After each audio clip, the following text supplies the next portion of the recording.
quiero dar las gracias a Jenny Asael por haber organizado este evento tan interesante que ayer yo quería escaparme a trabajar un poco con mi PowerPoint, pero todo era tan interesante que no me pude escapar para nada.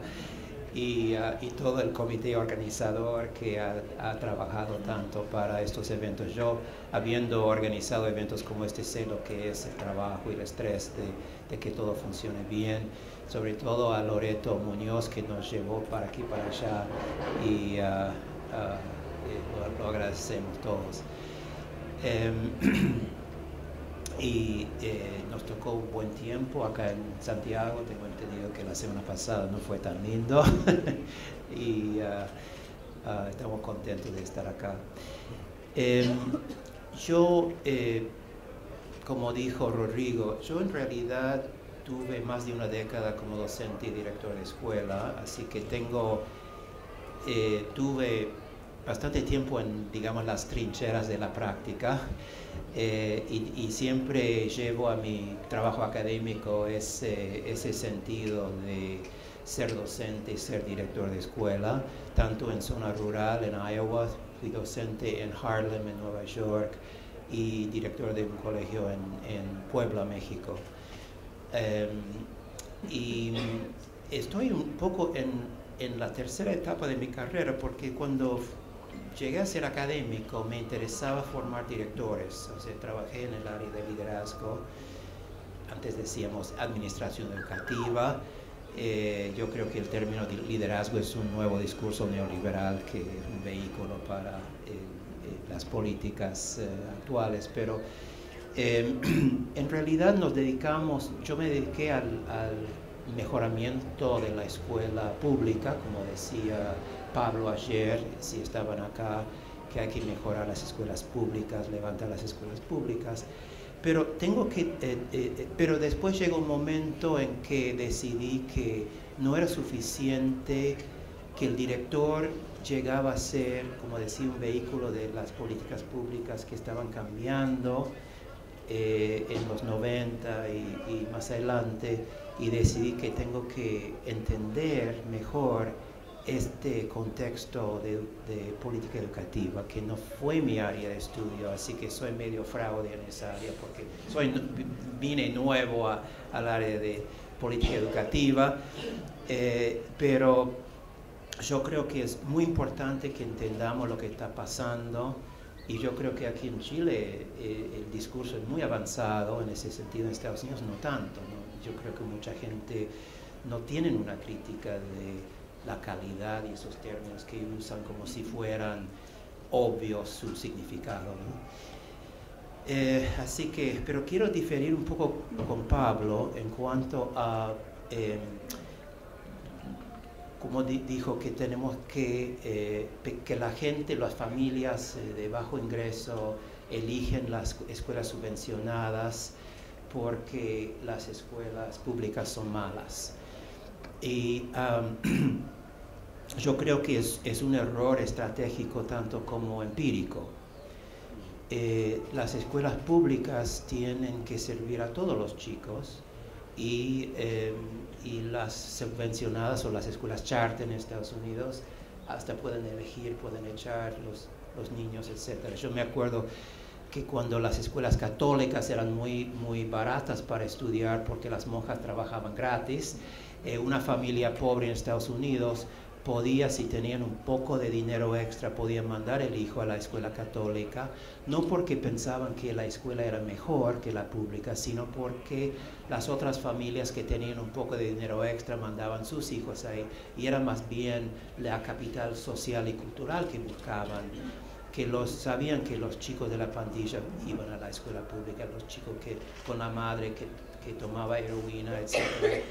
Y esos niños iban a la escuela pública. Entonces, no es que las escuelas públicas eran malas, pero ellos tenían que tomar todos los chicos. Y hay algunos estudios. Además, la crisis principal no está con la docencia ni con las escuelas públicas. Eso, en términos de Habermas, de la crisis de legitimación, es una crisis del Estado que ya no quiere proveer los servicios, que se ha retirado de dar servicios sociales y apoyar a los individuos. Ahora tenemos el individuo desprotegido en un mercado que tiene que, por su propia perseverancia y fuerza, lograr la movilidad social sin ninguna ayuda fuera de sí mismo y su familia. Además, hay una serie de estudios que están saliendo ahora que demuestran empíricamente que la escuela pública, claro, no son muchos estudios, no podemos decir que es definitivo, pero hay algunos estudios que están diciendo que la escuela pública en realidad es mejor que la escuela privada y la escuela charter. Uno que salió recién, Lubinsky, The Public School Advantage, por qué las escuelas públicas tienen mejor rendimiento que las escuelas privadas. Chris y Sarah Lubinsky hicieron un estudio cuantitativo en los resultados de las matemáticas hay un examen NAEP que se da en Estados Unidos. Tomaron esos resultados de matemáticas y eligieron matemáticas porque la matemática tiene menos influencia del hogar, como la escritura es más vinculado a la familia. Y encontraron de que las escuelas públicas, si uno controla por el nivel socioeconómico, en realidad salieron mejor que las escuelas privadas, o sea, independientes, y también las escuelas charter. Y encontré citado algunos estudios chilenos también, no los conozco a fondo, así que no los puedo garantizar metodológicamente, pero a lo mejor ustedes saben que acá también está empezando a salir comparaciones público-privado y encuentran que lo público es, cuando uno controla por nivel socioeconómico, salen bien. La tesis de los Lubinsky es de que en realidad en las escuelas públicas los docentes se preparan con las nuevas metodologías de matemáticas por las asociaciones profesionales de la matemática, y por lo tanto ellos están mucho más al tanto de las pedagogías nuevas, y en las escuelas particulares que tienen más autonomía, los docentes siguen dando la vieja matemática, los procedimientos, etc. Es una hipótesis, ¿no? Pero yo creo que tenemos que entender, o sea, Pablo tiene razón en el sentido de que tenemos que entender el buen sentido del individuo que elige la escuela, la familia pobre que decide, opta por una escuela subvencionada en lugar de una escuela pública. Existe hablamos mucho como buenos gramscianos del sentido común nuevo, ¿no? Pero hay que entender también el buen sentido de la madre soltera con 2 hijos que quiere una escuela estricta y donde el hijo no va a terminar en una pandilla y donde la hija no va a salir embarazada, y ella piensa que a lo mejor si la mando a esa escuela eso no va a ocurrir, y si lo mando a la escuela pública va a tener compañeros qué sé yo, pandilleros, etc. Es una lógica que se entiende, pero no es porque la escuela pública es mala o porque creen que la escuela pública es mala necesariamente, ¿no? Nada más quería aclarar eso. El tema de esta sesión es un poco las subjetividades, o sea, en el esquema que yo tengo del neoliberalismo es que tenemos varias dimensiones de la privatización. Uno es lo que es tal vez el más obvio, es en lo económico, ¿no? Es un cambio económico de economía política que ha ocurrido en los últimos 30 años bajo la influencia de Milton Friedman y otros neoliberales que todos conocemos, y la idea de que el sector privado colonice en un sentido del sector público. Pero también hay otras dimensiones en lo económico. Los ponentes como Ricardo acá de Uruguay, que expuso un poco el panorama, las sutilezas de los presupuestos y lo económico, y creo que eso tenemos que seguir obviamente estudiando, ¿no?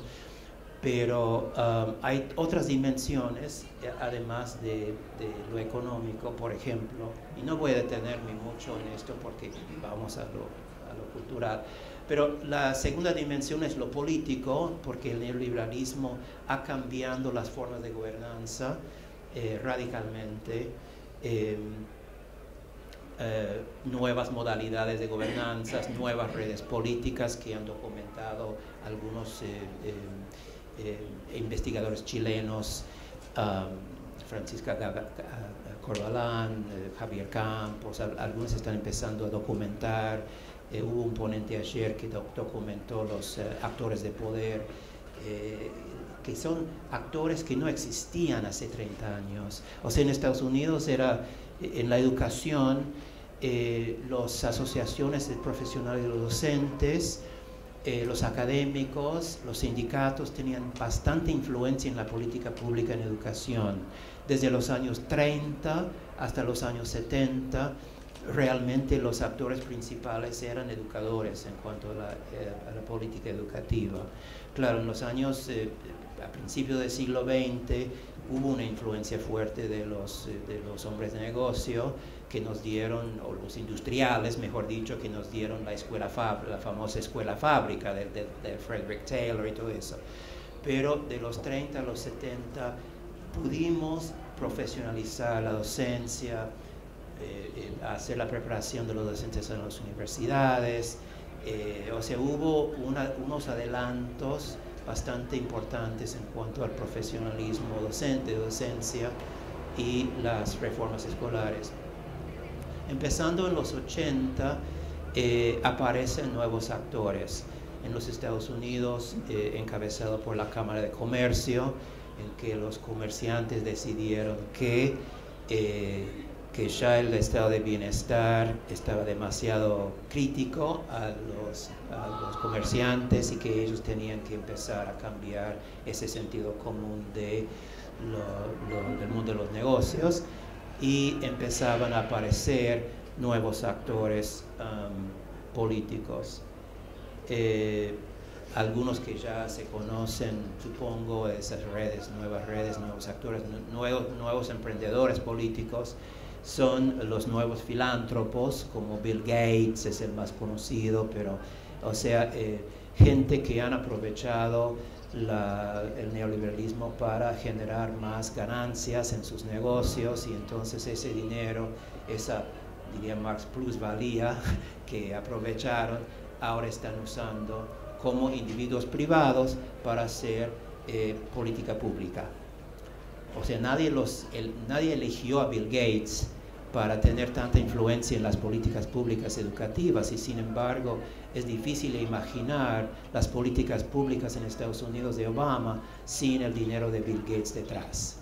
200 millones de dólares él dio para promover la evaluación de docentes por los resultados de los exámenes. Y lo único bueno en eso es que ha movilizado la docencia en una forma que nunca hemos visto en el pasado. Los think tanks, hay una proliferación de think tanks de conservadoras promoviendo ideas y que compiten con los académicos. O sea, ellos son mucho mejor que nosotros en promover sus ideas. Ellos preparan los paquetes para los reporteros con fotos y todo, y el reportero va y agarra y aparece en el New York Times o en los periódicos.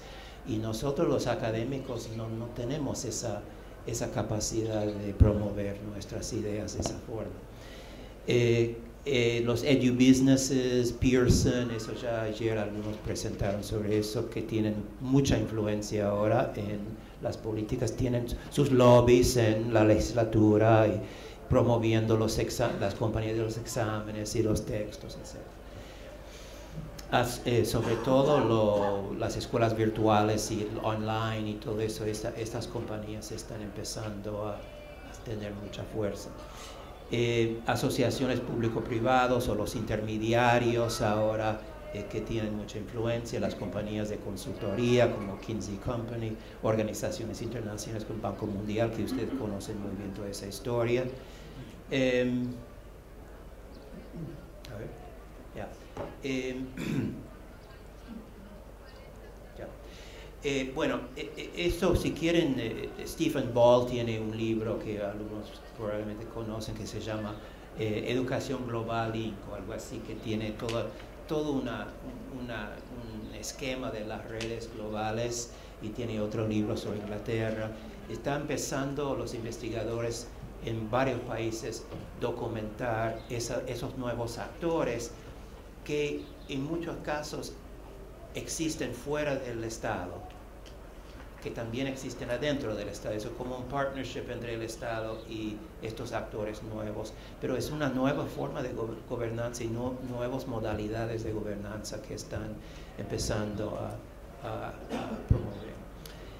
Después tenemos, que hemos mencionado aquí varias veces, la nueva gestión pública, el New Public Management, que viene siendo la parte administrativa institucional del neoliberalismo que cuando llega a la organización o la institución, tampoco voy a detenerme en esto porque ya es bastante conocido la introducción de mercados dentro de las organizaciones y entre organizaciones. Un énfasis en estándares explícitos, medidas de performance, mayor énfasis en resultados y medición utilizando datos cuantitativos, mayor uso de estandarización y llevando prácticas a escala. Y eso, llevar a escala, es algo que tenemos que estudiar, porque la reforma y la implementación de innovaciones, cuando se lleva a Estado y se piensa en términos de replicar, destruye la autenticidad de la reforma. Y es lo que estamos viendo con las comunidades de aprendizaje profesionales, todo eso de que podría tener una existencia auténtica en las escuelas, se destruye por llevar la escala, la replicación, los franquicios y todo eso. Y eso ha sido muy destructivo en el contexto de las reformas. La contradicción de servicios públicos a vendedores en el sector privado, la contratación, perdón, y las consultorías, todo eso es nuevo, no hace 30 años más. Usé el término la nueva jaula de hierro, que es un término de Weber, pero es un jaula más Foucaultiano que de Weber, ¿no? Tiene otras características que voy a mencionar en un momento. Una tendencia hacia la casualización de trabajo y contra la sindicalización, descentralización administrativa y autonomía restringida, la famosa autonomía, que es, bueno, eso es otra discusión. Mayor disciplina y parsimonia en el uso de los recursos, cerrando organizaciones no productivas y promoviendo startups, fuera del control democrático, escuelas charter, cerrando escuelas y abriendo nuevas escuelas privadas para reemplazar las públicas. Esto está ocurriendo en Estados Unidos en casi todas las ciudades. Ahora, eso es en lo político, en lo institucional, cómo se va derramando el neoliberalismo en esas esferas. Pero hoy queremos hablar mayormente de cómo aparece en la dimensión cultural, o sea, cómo está creando nuevas subjetividades en las escuelas y en la sociedad, o sea, como individuos.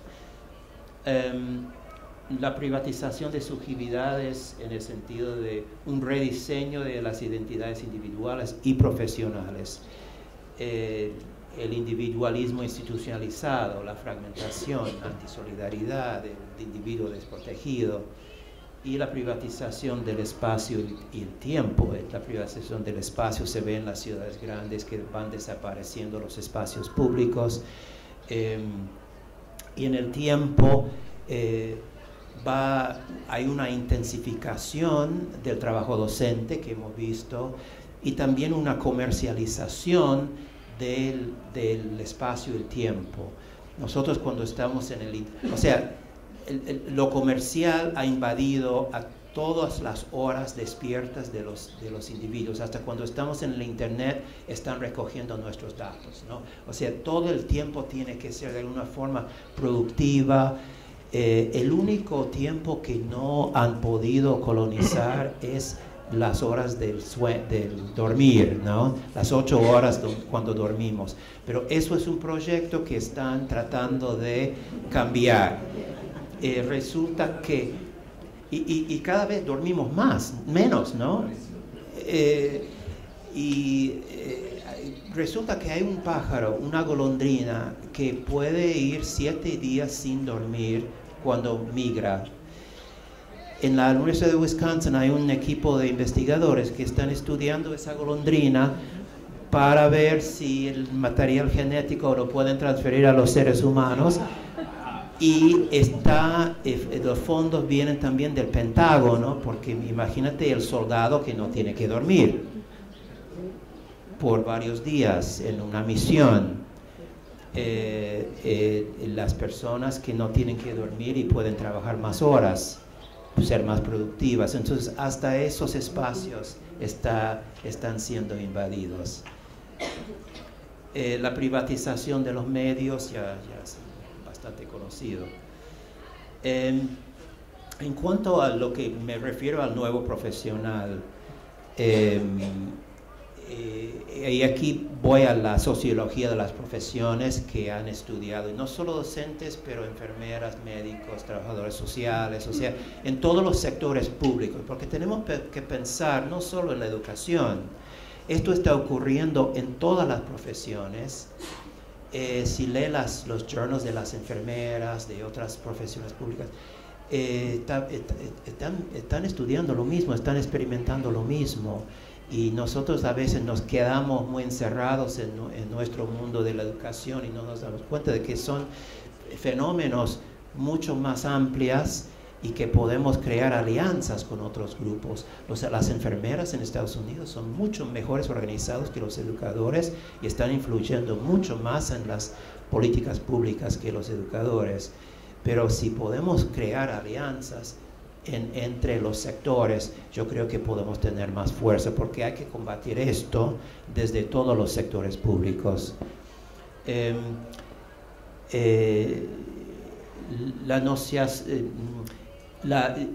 Los sociólogos de las profesiones llaman el profesionalismo ocupacional como el viejo profesionalismo, con nociones de colegialidad, discreción, confianza, gerencialismo, estandarización y evaluación por resultados.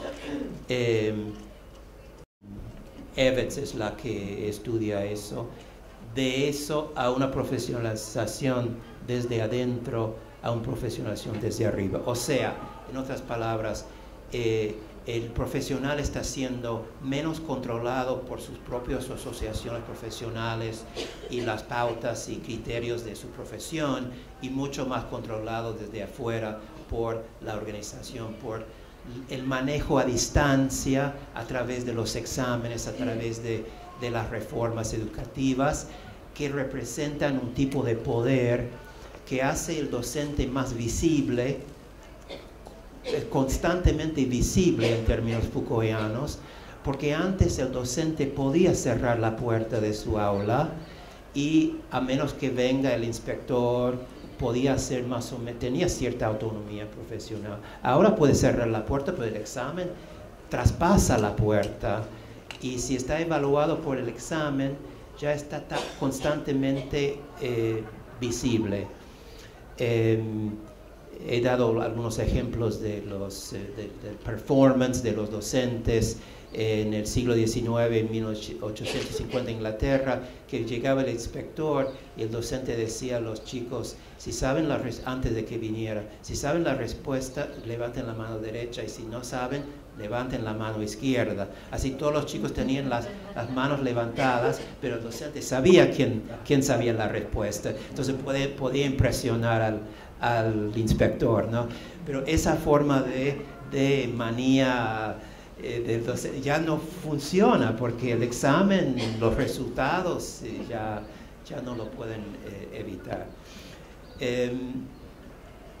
El profesionalismo ocupacional, bueno, esto ya lo expliqué. La control desde afuera. 5 minutos. Okay. Ya voy terminando. Entonces, la subjetividad como nuevo terreno de control es un control discursivo que ya hemos visto, control por vigilancia, pero a estancia, que acabo de mencionar, un control concertado, o sea, como dice Foucault, puedes poner las mesas en un círculo, pero esto en realidad aumenta la vigilancia en lugar de en fila, ¿no? Que puede parecer una práctica más progresista, pero en realidad aumenta la visibilidad de los participantes. Y cuando tenemos esos consejos y esos grupos que se supone que son más democráticos, a veces ellos participan en una autorregulación de sí mismos a través de esos mecanismos de control. Eso lo llaman algunos el control concertado, que es un tipo de control mucho más insidioso en un sentido que el control del supervisor, que de vez en cuando si llegas tarde pueden dejarlo pasar, pero si estás controlado por tus pares, ellos se van a enojar. Bueno, yo tuve que estar acá, tú también tienes que estar. No, es una forma de control más fuerte. Control por performance, lo que acabo de decir, y el espectáculo. Bueno. Me gusta mucho este cita de Stephen Ball. Los bases de datos, el reporte anual, la elaboración de informes y los formularios de promoción, las inspecciones, los juicios de pares, no es tanto o no solamente una estructura de vigilancia, como un flujo de disimulaciones, performances continuo e intenso que es espectacular, que trabaja con Guy Debord. El tema no es la posible certeza de estar siempre siendo observado, como en el panóptico. En cambio, es la incertidumbre e inestabilidad de ser juzgado de distintas maneras por diferentes medios, mediante diferentes agentes, el logro de las disimulaciones, el flujo de demandas cambiantes, expectativas e indicadores que nos hacen continuamente auditables y constantemente registrados, ¿no? O sea, el mundo de docentes ya es una cultura de la auditoría continua, que estamos siempre justificándonos de alguna forma a quién sabe quién, ¿no? Porque ni siquiera uno sabe a quién ir a quejar. Y estamos estudiando ahora dentro de las subjetividades, porque si el control es de las subjetividades, ¿cómo entendemos la resistencia docente? ¿Cómo se resiste estas formas de poder tan sutiles y tan difíciles de captar? Y acá estamos viendo varias formas individuales, pero las formas individuales, aunque puedan ser muy creativas, y no voy a entrar en detalle porque no tengo tiempo, pero el individuo no solo no puede resistir, porque primero es muy arriesgado, pero puede mantener un sentido de vigilancia crítica, como dice Stephen Ball, y eso puede ocurrir más fácilmente en formas de resistencia colectiva. Y aquí voy a mencionar quién fue que mencionó ayer lo de Nancy Fraser, de la contrapública. Fue Henry Reina, me parece, que la forma de contrapúblicos, o sea, grupos que forman un público que compete con la hegemonía dominante. Y aquí menciono los talleres de educadores que tienen una larga trayectoria acá creo que Jenny tuvo algo que ver con eso, Graciela Batallán, Elena Chili, Rodrigo Vera, un chileno que realmente empezó esa con Pichón Rivière y Freire y todos los grupos operativos.